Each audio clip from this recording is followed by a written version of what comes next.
Hundreds of bands and artists have fashioned songs that win our hearts and minds for the moment.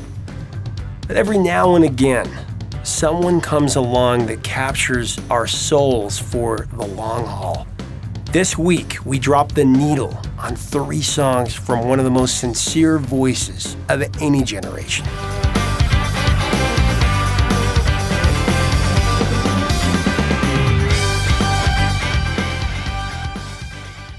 Hey Music Junkies, Professor of Rock here with our latest 3 songs, where we talk about 3 distinct songs that have had some kind of an impact on us.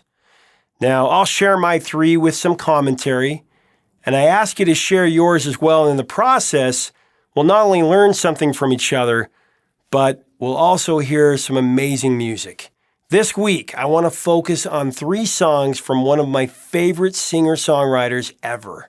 So as an interviewer, quite often I'm asked by people, if you could interview anybody who has passed on or somebody who's passed on from this life, who would you choose? I guess, most of the time I think they're expecting me to say, John Lennon or Jim Morrison or Elvis, maybe Freddie Mercury. Honestly, it would be Dan Fogelberg. Dan might have been the purest voice of all time. In my view, he was. This week I want to talk about 3 songs that for me prove this to be the truth. Number 3, Longer. Longer than there have been fishes in the ocean, higher than any bird. Okay, so this song gets me every single time. I don't think you really get it unless you've truly been in love. Dan joked about this in the liner notes to his box set, that this is the one that put him on the elevators. It's pretty funny, but the truth is, this song is as much an American pop standard as any love song written by Cole Porter or George and Ira Gershwin. So Dan said about this song, and I quote, "I was lounging in a hammock one night, looking up at the stars. It just seems that this song was drifting around the universe, saw me, and decided I'd give it a good home."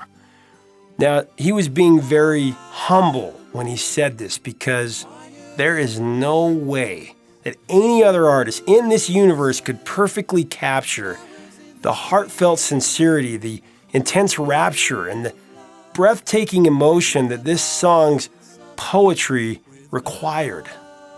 Dan's voice was one of a kind. It was incomparable when the song called for deeply intense emotion, and that was one of his true gifts. I mean, sincerity. There's never been a more sincere voice. I mean that.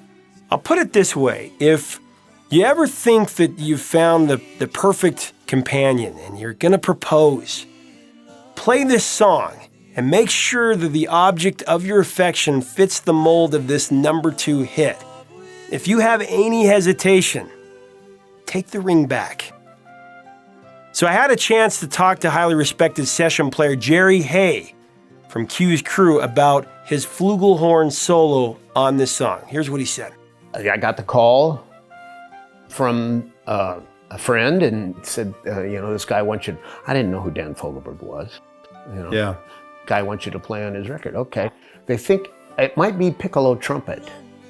Okay, I'll bring my piccolo trumpet, which sounds an octave higher than what ended up on the record. And I played it. I played about 2 or 3 measures on piccolo trumpet. It was really high on piccolo trumpet. And they go, oh, no, that's not right. And they said, what about regular trumpet? So I played it on regular trumpet. And I said, well, what about flugelhorn? It's kind of softer, maybe it'd be okay on flugelhorn. So I just played it one time on flugelhorn.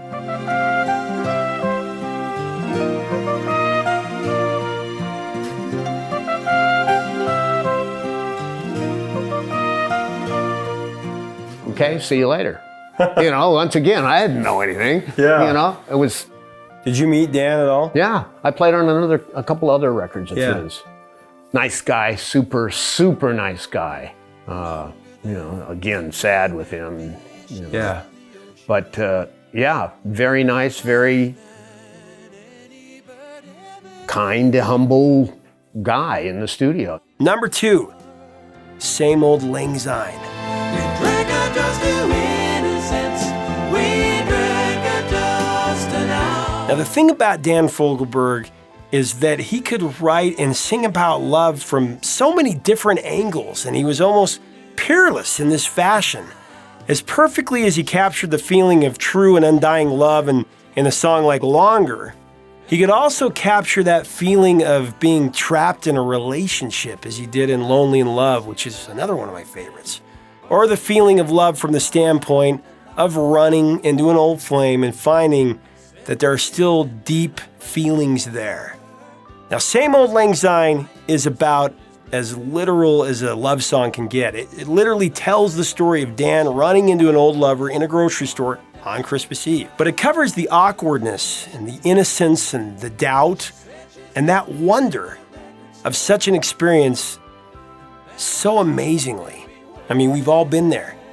We've all been in that exact situation. But to this day, I have never heard a pop song detail the emotion and the intense feelings that I'm talking about as poignantly as Same Old Lang Syne, especially in the ending when he talks about that old familiar pain. Feel that old familiar pain. It's the pain of nostalgia that entire films and TV series have tried to define. I mean, think about Mad Men or Eternal Sunshine of the Spotless Mind, but the difference is Dan Fogelberg defined it in about 5 minutes. Number 1, leader of the band.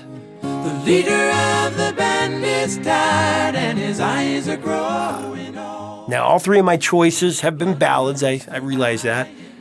I'd like to point out, though, that while Dan was one of the foremost balladeers of his day, he could write a scorching rocker just as well, as The Language of Love and The Power of Gold and Phoenix can all attest to. But the song that I feel sums up the brilliant songwriting craft and the unparalleled sincerity and intelligence, emotional intelligence of Dan Fogelberg is the leader of the band. Now, the song was a heartfelt tribute to his father, Lawrence Fogelberg, who was actually still alive when the song was released and he got to hear it. And what a beautiful tribute that it was. I mean, this song includes some of the best lyrical gems dedicated to the memories of his father that he probably ever put down. Part where he says he earned his love through discipline, a thundering velvet hand. His gentle means of sculpting souls took me years to understand. And then later when he says, thank you for the music. Thank you for the music and your stories of the road. We've all felt that.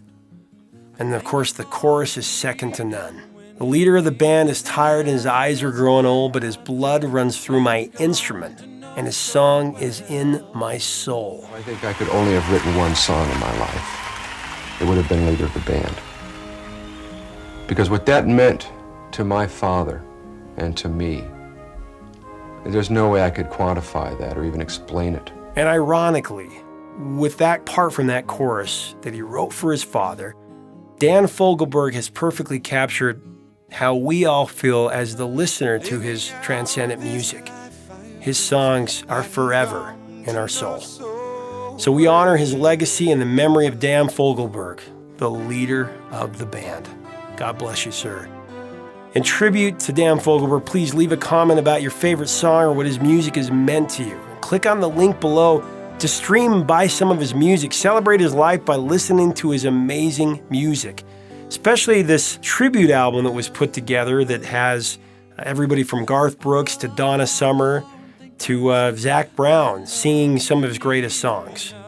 If you love music, you're passionate about music, subscribe below. Help us build this community. Help us talk about the greatest songs of all time. Help us keep the music alive. Until next time, 3 chords and the truth, my brothers and my sisters.